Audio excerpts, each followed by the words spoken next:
Pin mo, pumunta ka sa machine, di ba? Pindutin mo yung pay by. Pindutin mo siya. Pag napindot mo na siya, lagay mo login mobile number. Tapos dial mo yung number ng kapatid ko. For example, 055-97-65-814. Pindutin mo yung next. Ayan na yung number niya. Pindutin mo yung next. Dalawang pindot. Dalawa. Tapos lalabas na siya, naghahanap na siya ng eme-eme.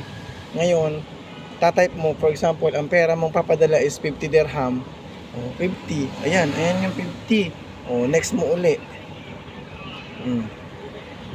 Yun na, magbibilang na yung oras niya, 50. Tapos, may arrow siya, lulusot mo yung 50 dito. Kasi hintayin mo yung transaction. Ayan, lalabas siya, 50. Ngayon, pag lumabas na yung 50, isend mo na yung picture nung resibo. Lalabas na yung resibo dito. Ganun lang kadali para mabilis yung transaction mo.